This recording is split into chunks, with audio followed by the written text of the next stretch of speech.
Black Talk Radio Network is made possible in part with help from the Black Talk Media Project, a North Carolina-based nonprofit engaged in the production and distribution of independent digital black media.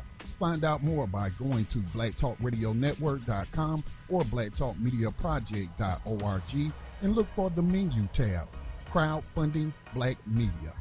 Black Talk Media Project, helping to provide you with new black media for the new millennium.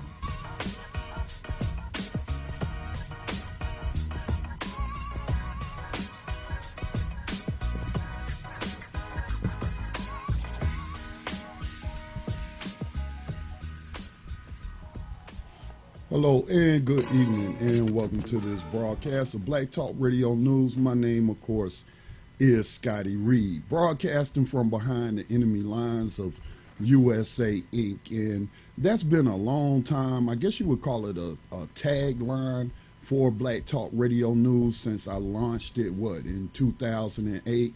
A lot of my long-time listeners, know that line. Broadcasting from behind the enemy lines of USA Inc. And for those that don't know what USA Inc. symbolizes, it symbolizes the fact that the federal government is a corporation that did so in the mid to late 1800s. A lot of people don't know that. We like sharing those type of little history tidbits from time to time.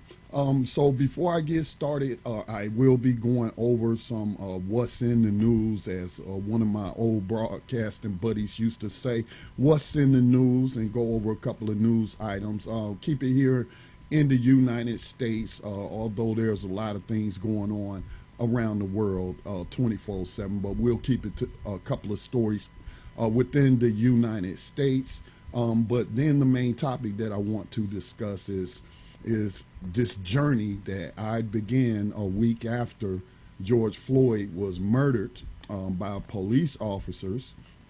And my daughter called me crying. Well, I should say I have three daughters. So my oldest daughter called me crying, saying she had just watched the video and said that she then showed it to her son, my grandson, to have the talk with him. Y'all, know what the talk is when we talking about black folks in the United States behind the enemy lines of USA Inc. And it just changed her, and she had to do something.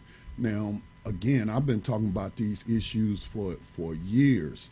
I've, talked to my daughters, and they'll tell you about dealing with police and about criminal justice issues. And one thing they did know was that slavery was never abolished, because I made them fully aware of the 13th Amendment, made them read it, had a conversation about it, and they clearly understand that slavery was never abolished. It was just moved from, let's just say, plantation chattel slavery to prison chattel slavery, all right? Because prisoners are property of the state or the federal government, whoever is incarcerating them on a prison plantation. So I know that when we first had that first march in Mount Holly, first march ever in Mount Holly dealing with social justice issues, a lot of people turned out, more than what I expected. It certainly surprised the reporter from the Gaston Gazette who attended. But then our second march, I noticed, that my daughter had created a sign from someone had started a petition to remove the Confederate idol, the beacon of white supremacy, because that's what it was intended. That's what the intent was, to make it a beacon of white supremacy when it was erected in 1912 in front of the old courthouse. And then in 1998, some other suspected racists then gave it a 35-foot pedestal to set it on and moved it to the new courthouse. So it definitely, they want it to be seen and to send a message. And we, people who understand racism and how it operates, we know what time it is. We know the message that is being sent. And so, and then that just reminded me of when I had gotten out the military. I think it was sometime in 1992, shortly after, about 6 months after I came back from the Gulf War. And I filed my papers, my DD 214, have a copy of it on file at the courthouse, and went to the courthouse. And I'm like, it's when I first really noticed that this statute and what it was dedicated to, or who it was dedicated to, it just really struck me, because then I read the base and saw the Confederate flag. I was like, this is just a disgrace. This has to go. But back then I wasn't politically active. Definitely wasn't organizing anything dealing with social issues or any kind of issues. Of course, I was aware of racism. Had racism practiced against me through employers and what have you. So it's not like I just was not what you would call an activist at that time in my life. And so tonight, or I guess I should say it's after midnight, so I should say yesterday evening, the county took a big step backwards. Okay, so in between the time that we started marching, demonstrating, protesting, holding teach-ins, and tonight, it's just a step backwards. And so that'll be the main topic that I will want to focus on. But of course, I want to go over what's in the news. And so before I do all of that, I rarely do call-in shows, but in your description for the broadcast, you will see ways that you could link up with me on this late broadcast, because I'm liable to just do a broadcast at any time. But let me find those telephone numbers. It's quite a few telephone numbers. You could also join by video conference. You have the link there. The meeting ID and passcode is there as well. You can also dial in with your phone, and a couple of those numbers are 312-626-6799, 312-626-6799. Then you have 646-558-8656. That's 646-558-8656. And you can join the conversation after I go through what's in the news. And I'm particularly interested in talking to those who live in Gaston County, especially if you have been standing on the side where I call those people the neo-confederates. I know you're following me. I know you watch what I do. I know y'all watching the videos and what have you, but call in and have conversation with me and present your case on why this idol to Confederate soldiers should remain at our courthouse. Because every time I've gotten into a one-on-one conversation with one of you, and that's happened twice now, once actually not that long ago, and the guy told me he follows me on Facebook, but when I had these one-on-one conversations, and logic is being applied instead of emotions, they start backing down off of their argument and agree that the most logical thing, the most just thing to produce justice is to remove that Confederate statue from the county courthouse. So they say a lot of things on Facebook and social media. They send messages and what have you, and I don't even read them, especially if you haven't sent a friend request or what have you. And I can preview some of your stuff, and I see like 20 messages. I know you're a stalker, and you're not going to waste my time. All right, so let's go over some of what's in the news, since I did remember to give out the phone numbers for anybody who wants to join during this broadcast. All right, so BTRcommunity.com, these are where I'm pulling these articles from. Sometime about when 2016, because time really flies. 2016, I've been on Facebook since 2008. Twitter, I was on Twitter since 2000.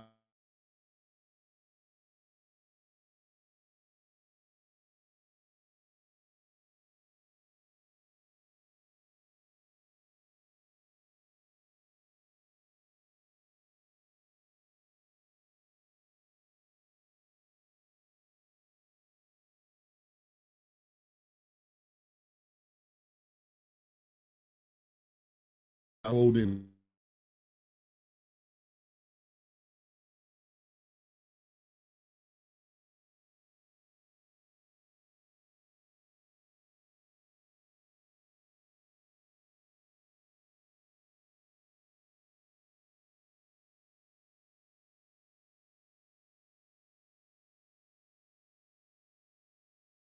pushing. They put you in Facebook jail. Come on over to btrcommunity.com. Okay, let me see. I just got a message that Zoom quit.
This meeting is being recorded.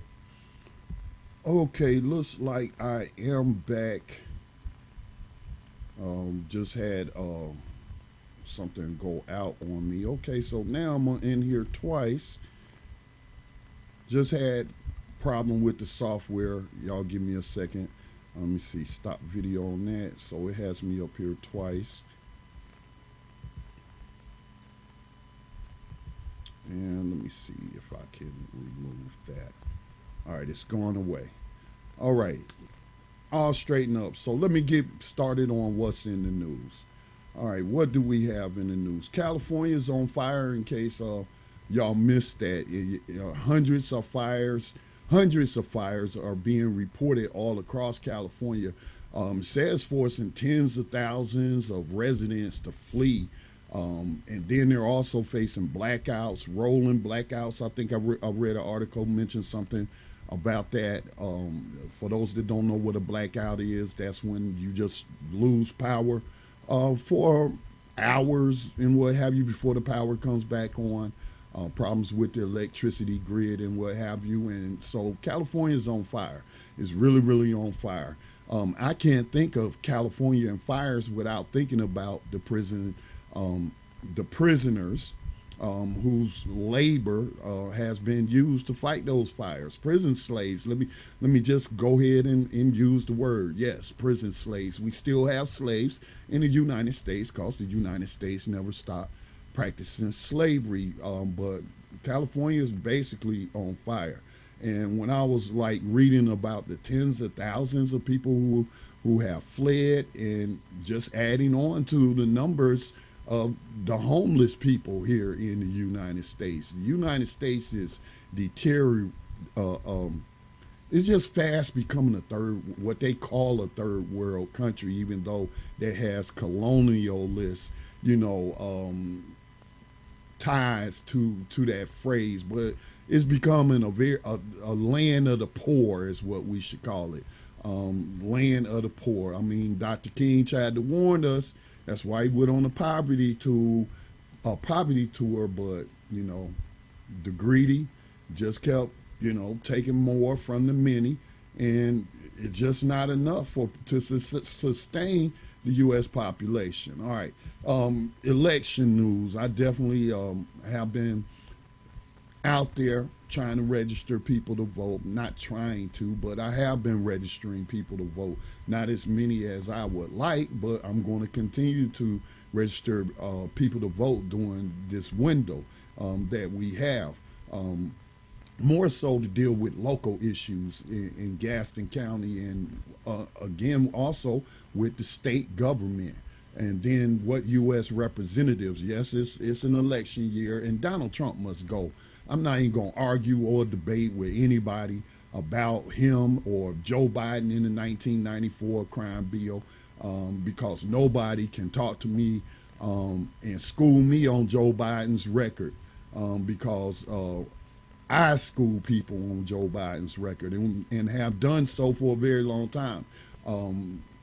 Lately, during the Democratic primary, so people who know me know I know all about prison slavery, the architects of it, and what have you, but we're in a very, very tough situation now. I try to do the principled thing and stick to my philosophical guns and what have you, my political guns, if you will, on policy, and I voted for the Green Party and Jill Stein. Wouldn't be the first time I voted for a third-party candidate or a quote-unquote long shot in my lifetime. I had something personal against Hillary Clinton, and I'm not going to recap that, but I actually had an interaction with the Clinton Global Initiative, and where they got me kicked off of YouTube for simply using a clip of Barack Obama giving a speech about human trafficking.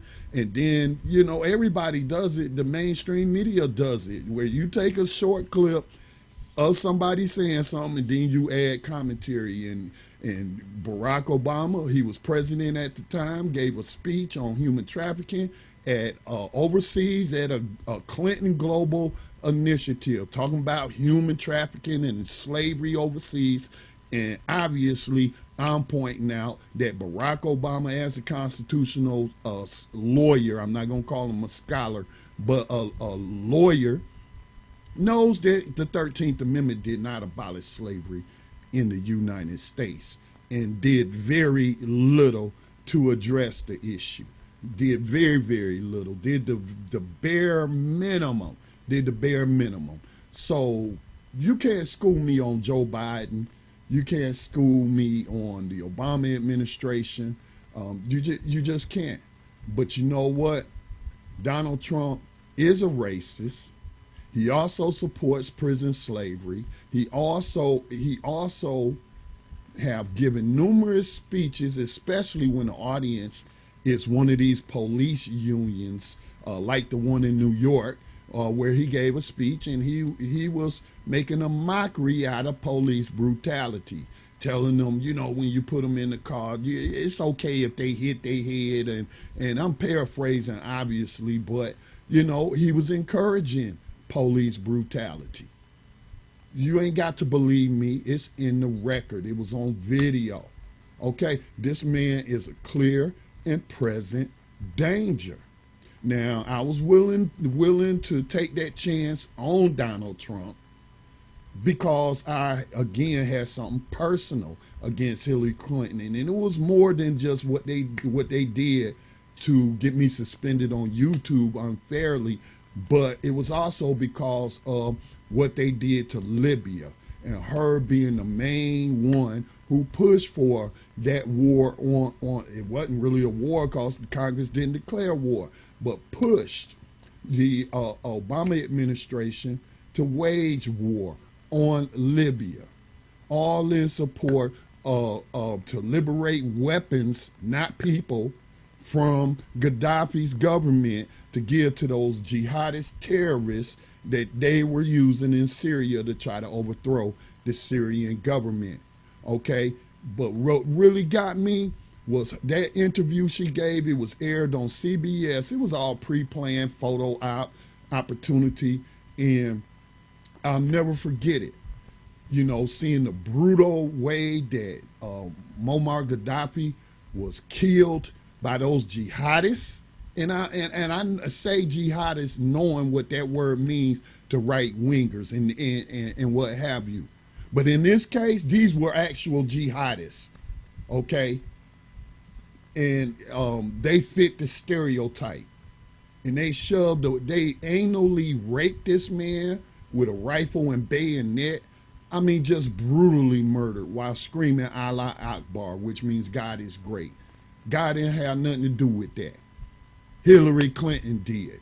The Obama administration did. And then when she got the text on her unsecured BlackBerry that wasn't government State Department issued and heard of his murder, what did she say? We came, we saw, he died, and then start laughing. That's pure evil. That's pure evil. And up to that point, Donald Trump had not shown that kind of evil. I always knew he was a racist, okay, who has a way with playing to the crowd. I mean, he got experience from working with Vince McMahon and the what was it, WWE. That's if you watch him on those old WWE appearances, that's exactly what he does at his campaign. And the same, let's say, intellectually challenged people who think that fake wrestling is real, okay, that's his base right there. That's his base, okay? But at that point, he had not shown that level of evil that I saw in the soul of Hillary Clinton when she laughed at the murder of Muammar Gaddafi. Very proud, shining moment, you know. Then you got photos of her shaking hands with his sons and all. There was no imminent danger to the United States. Libya, most prosperous country in Africa, no weapons of mass destruction. That's how he was able to work his way back into the international community, was given that, and was even working with the CIA, apparently to his detriment, because they turned on him and handed him over to them jihadists to carry out. So, you know, I could not vote for that evil. Now, here we are 4 years removed. I cannot vote for the evil that is Donald Trump, who has gotten people killed out here in these streets, politicizing police brutality. Okay? So he's got to go. I know what Joe Biden did, and it's unforgivable. And I'll never forgive him for what I shouldn't say that as it don't matter if I forgive him or not. He need to be asking God for forgiveness for all the people that he hurt. But let's be real, he wasn't in it alone, because black people, their representatives also co-signed on to that crime bill and what have you. And we do have to look at the time period.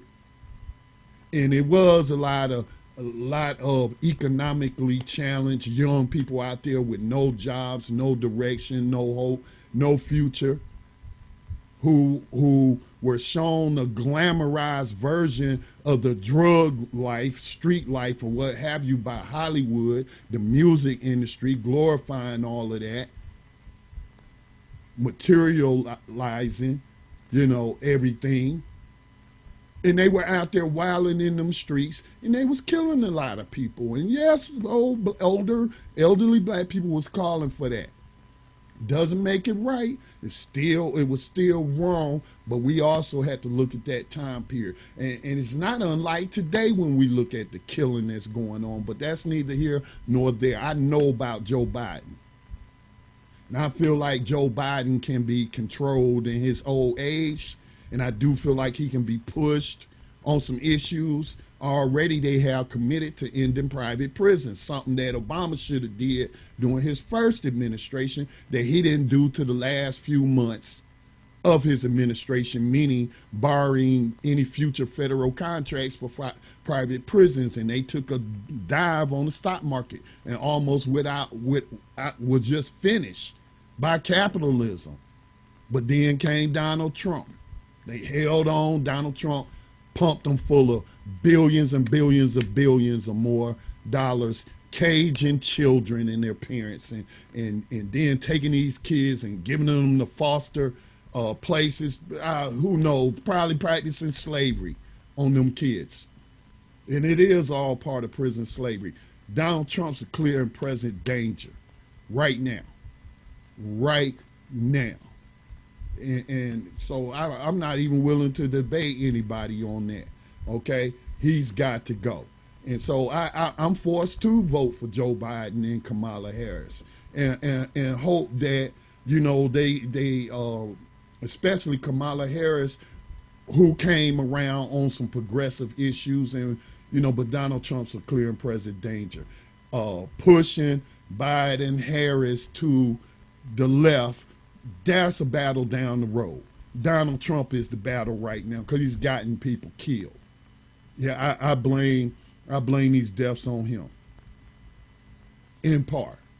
All right. Also in the news, Michigan is paying out $600 million, almost $1 billion, but $400 million short of the Flint residents following that drinking water disaster. And I haven't been keeping up with it honestly, but from what I can remember, it's still pretty much a disaster. And no amount of money can restore your health, especially with lead poisoning. Some of those children may never ever be right again. Some of those teenagers, some of those young adults, they may never be right again. Okay, these problems may manifest down the road. Who's to say 600 million will cover it? But the fact that nobody's been charged criminally, I can't recall anybody being charged criminally. I certainly haven't heard about a trial, but a crime certainly occurred, and it was worthy of a person losing their freedom over to contemplate in solace what they did. All right, so man, 600 million to Flint residents following the drinking water disaster, and again, talking about politics. What has Donald Trump done but gut the Environmental Protection Agency? Okay? So it's more than just about a 1994 crime bill back in the day. But there is a very high level of interest or intensity, some writers are using that word, in people being interested in voting this year. Again, there high stakes are involved. High stakes are involved. So a lot of people are very concerned about the Trump administration trying to rig the election, and people just don't have a lot of faith in the democratic process, and that kind of could speak to what happened earlier today in Gaston County at the courthouse. I bet a lot of people left there feeling no love or no faith in government. All right, so here's an important item concerning COVID-19. A new rapid spit test for COVID-19 could be a game changer. The Real News, follow them on YouTube. They're based in Baltimore, and it's a nonprofit media organization, just like the Black Talk Media Project. Not exactly like it, but it's a nonprofit media organization based out of Baltimore. Check them out. And part of the thing is on testing is the faster you can get people tested, the quicker you can get the results back from the test. That could make a big difference, in cutting down the number of virus transmissions. So they have a report out that there is a rapid spit test underway and could soon be deployed. So that was reported by the Real News Network. Another thing of interest that I saw was Democracy Now! Did an interview with this black economist by the name of Derek Hamilton. And I remembered him, not his name, but his fro and his glasses, and he was part of Bernie Sanders' campaign. And he said, we will make Biden do it. Economist Derek Hamilton on pushing the next administration to the left. And by the way, I think I got cut off because I was talking about before this stream was interrupted about racism on different social media platforms and why the Black Talk Media Project felt then that there was a need to create a safe digital space called BTRcommunity.com. And that's where I posted these stories that I'm sharing with you during this broadcast. So if you're already a member of BTRcommunity.com, if you're not following me, go ahead and give me a follow. That way you'll see my streams. BTR Community .com, again, primarily was set up to give people who experience racism on social media a safe digital space to engage in social media with their peers and what have you. And so it's $24 a year. Again, yeah, $24 a year for a subscription to, and it's ad free. You're not getting hit with any kind of ads asking you to buy this, buy that, sell you this or sell you that. No, you don't see any of that. So, and it also helps us maintain the media operations that we have through the Black Talk Media Project. And I think that's pretty much it now. Joe Biden says, this is coming to you from CNBC.com. Joe Biden says Kenosha cops must be held accountable for shooting black man Jacob Blake in the back. That was even worse than George Floyd. Watching that video, that was very, very traumatizing, very traumatizing. I tell you, I don't even be wanting to watch these snuff films, and I have never, and I've seen and been reporting on police brutality for a very long time, but I ain't never seen nobody, a cop, grab somebody by the shirt, right, by the shoulder, while then pointing a gun right at his back and just plow, plow, plow, plow, plow.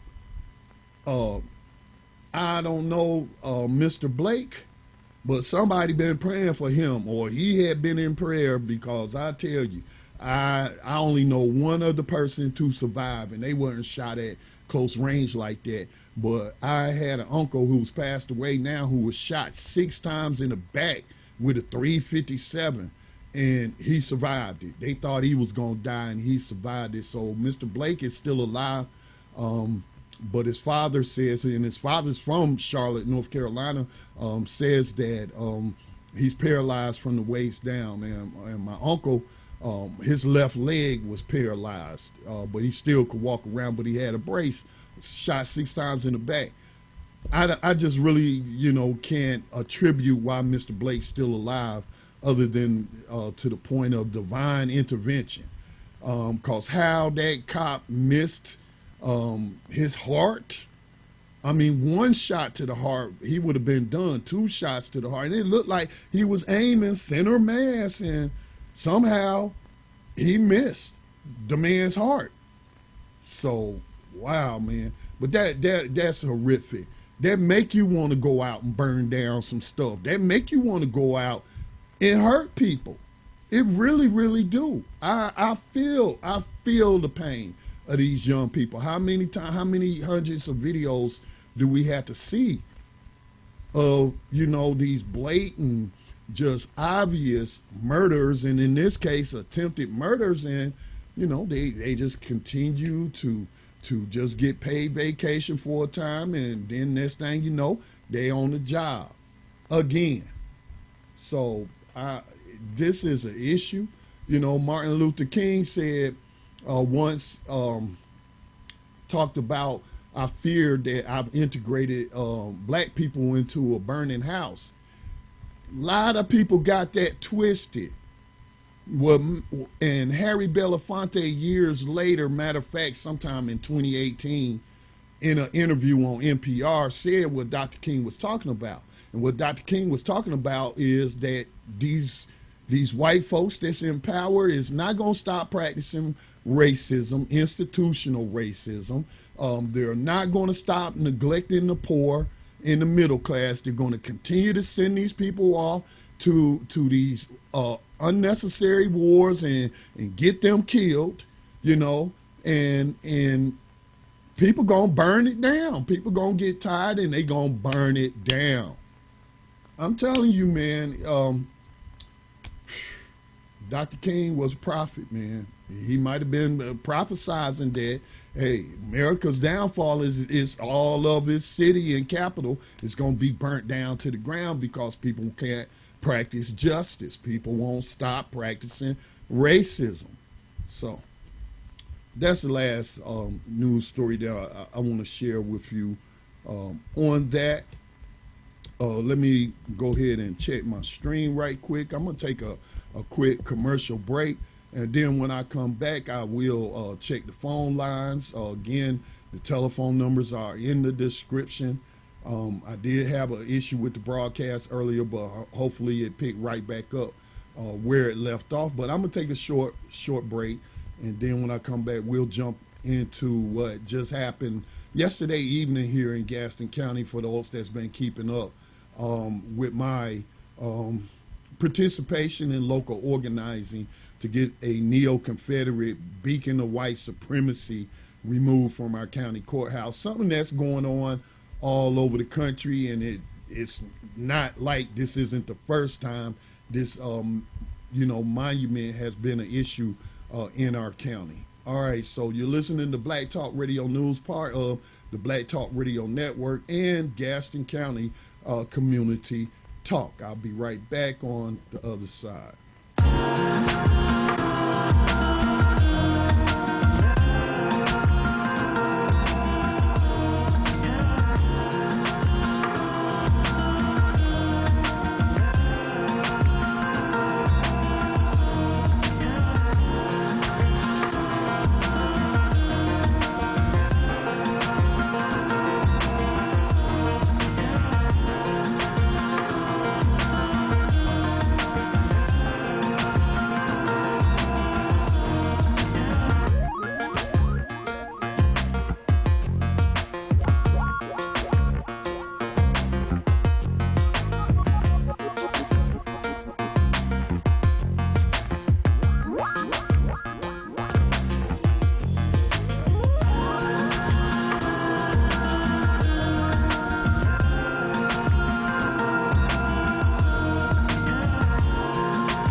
Black Talk Radio, your choice for digital black radio. New black media for the new millennium. And welcome back to Black Talk Radio News. What's up, Miss Hunter? Hello to you. Kelly Ray, how are you as well? Yeah, I know the screen did freeze for a second there, but we're back. I don't know who to blame for that. I don't know whether to blame Zoom or to blame Facebook for the stream freezing up. So did say I wanted to do a recap of what happened. So again, my daughter calls me a few days after George Floyd was killed, crying. I can tell over the phone she was shaken, very shaken by watching that video. Said she showed it to her son in order to have the talk with him that black parents and other non-white people are forced to have in a racist society with their children.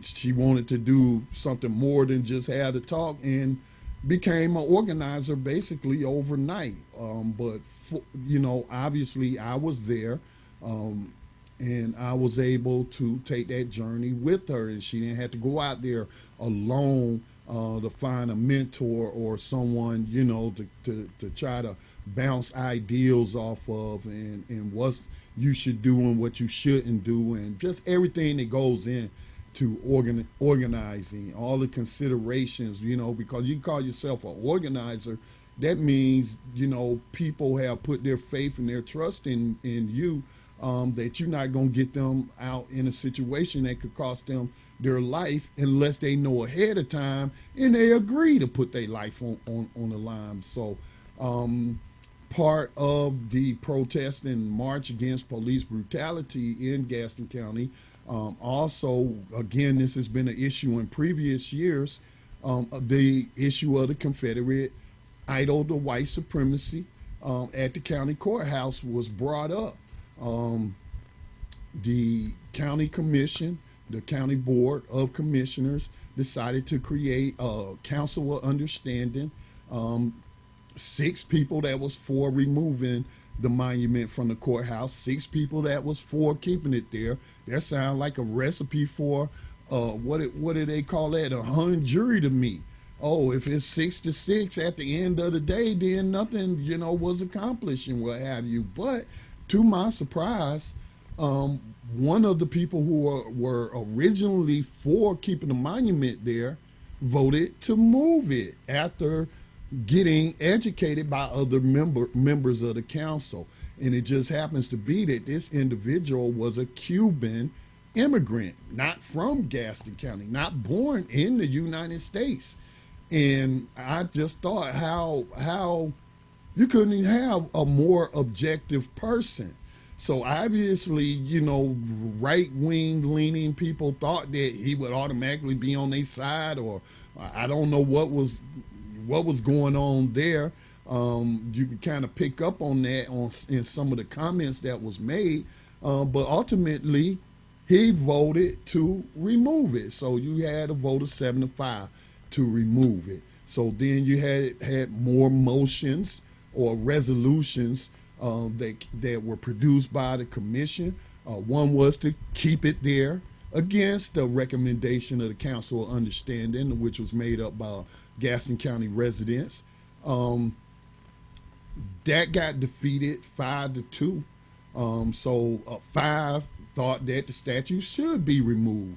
Then in the second resolution connected to that first one was to in order to stay within the law, gift the monument, which is county property, gift the monument to a private party and let them put it on private property if they want to go worship, you know, their idol. And for those that truly believe they're memorializing some people that they consider hero, I mean, just go do what you're going to do over there.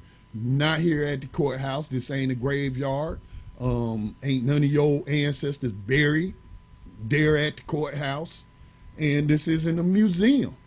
Okay? So put it in a proper place. And the compromise was to give it to them and let them go practice whatever religion they practice in worshiping that false idol. Okay, but that was the compromise. So then the Sons of Confederate Veterans backed out the deal, citing some dubious legal questions about they didn't know whether or not it was legal when that had been established since the Council of Understanding. It was established in there. It was established in the future meetings.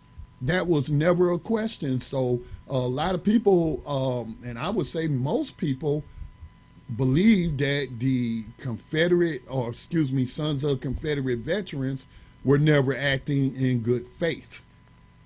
They are the ones that reached out to the county chairman, perhaps because I asked them to on a Facebook Live. I was like, it's getting dangerous out here.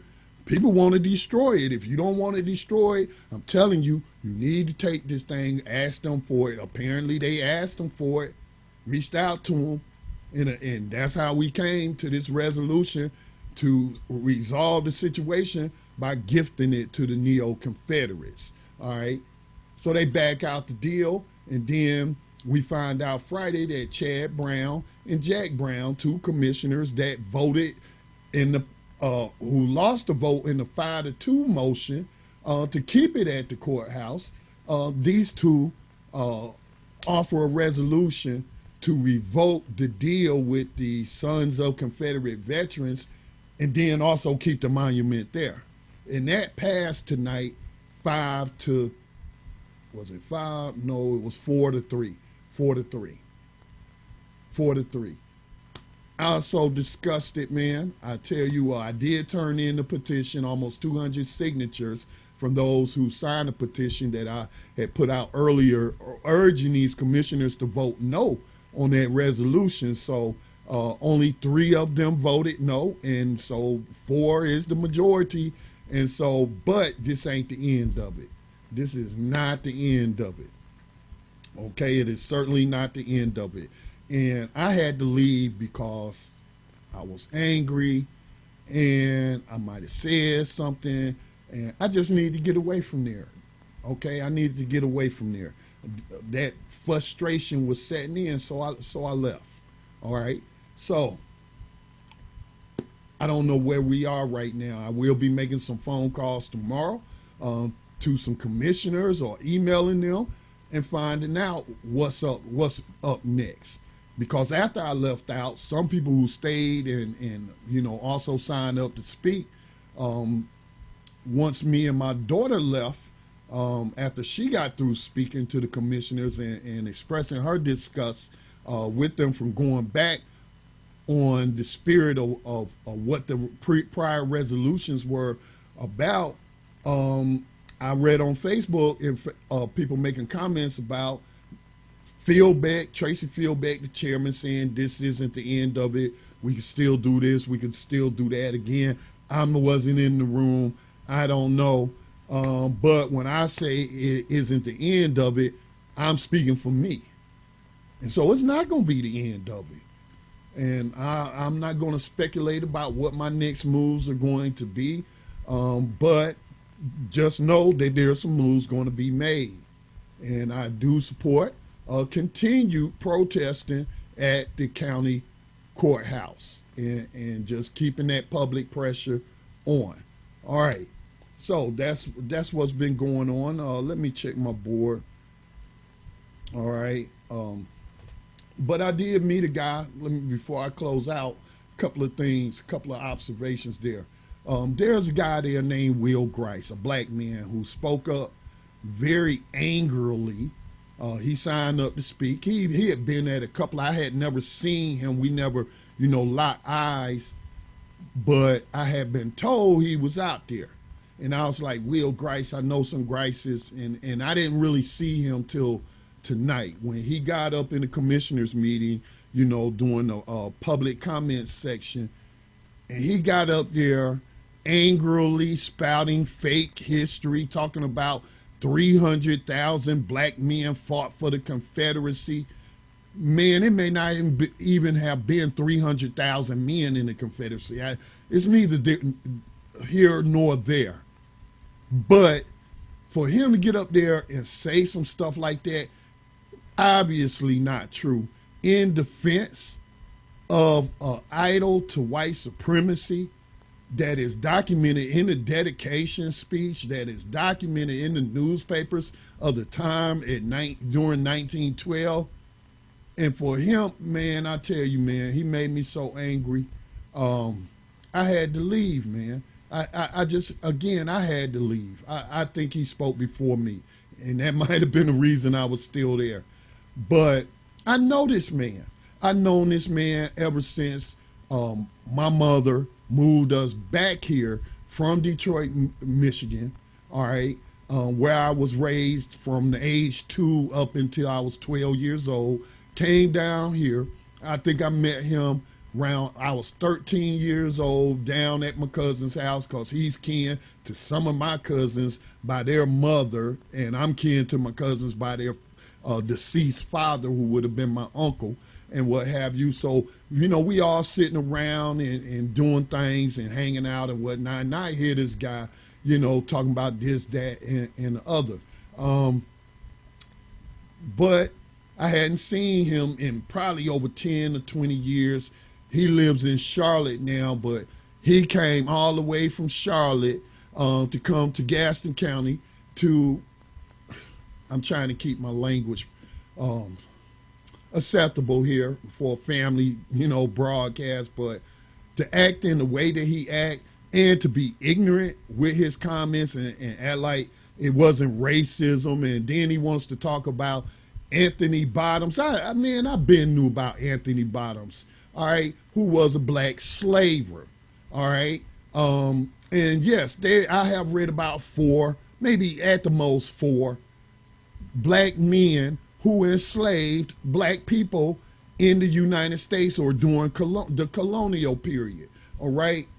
But that still don't make it not racist. This is where these people show their ignorance, okay? They want to say, oh, it wasn't about racism, even though the Confederate Constitution mentions the Negro is inferior and it is not afforded the rights of the white male citizens, and of course the women. I don't even understand why any women would even support the notion of the Confederacy, knowing it was also founded on misogyny and what have you. But it is a document rooted in racism, and nobody can deny it. And the main cause was forced slavery, and it talked about only Negroes could be slaves. So it don't matter to me if this dude in South Carolina, this black dude in South Carolina, black farmer, whatever, supported the Confederacy because he wanted to keep enslaving people. It don't matter to me that one of the first slavers in U.S. history, or I should say North American history, is a black farmer. Okay, Anthony Bottom, I think that's his name, but I've read about him. Okay, famous court case in the Virginia Commonwealth and what have you. I'm a historian. I may not have the credentials of a historian, but I read, and I have always loved to read. But what does it matter? Tell me what white slaves did these black slavers own? So the fact that it was not lawful for anyone to own white slaves when Anthony Bottom was enslaving black people, when the guy in South Carolina was enslaving black people, the fact that they didn't and were not allowed to own white people, how much more evidence do you need that the institution was racist? Okay? That it was race-based, that the Confederacy was race-based, and the United States for quite some time, codified in law. Okay? So throwing up these black tokens, and again, when you have a one-on-one, when I have a one-on-one conversation with some of these people, they just become very, very quiet when they get hit with some facts, and they know that you see right through the talking points that has been given to them. Okay, so I tell you, man, it's just a shame that some people want to remain stuck in history, meaning stuck in the past, and don't want to step into the 21st century, and they want to hold on to these ideals that are not rooted in equality, that are not rooted in anything worth giving honor to or giving energy to. It's just a shame, man, that we have people like that still in this world. All right, so I'm going to bring this broadcast to an end. I will be doing quite a bit more BTR News podcast because drop production of Conversation Reparations. Elliot Booker will now produce that program. I'm not going to produce, although I'll probably be involved in the technical production, but I really don't even want to do that with New Abolitionist Radio. So I'm looking for hosts for New Abolitionist Radio, but I had to clear my plate because I'm behind on a lot of my duties in terms of keeping up with podcast stats and getting out reports and what have you. And I just want to thank my family of podcasters for being patient with me. But, you know, I'm dropping a lot of stuff off my plate because I was overextended. But I will, that means I will be doing regular BTR News broadcasts, and which, of course, turn into podcasts. All right. Please continue to support the elevation of independent black voices and other marginalized voices. You can make a donation today to a non-profit Black Talk Media Project based here in Gaston County, North Carolina. With that said, until next time, peace and blessings to all. I'm out.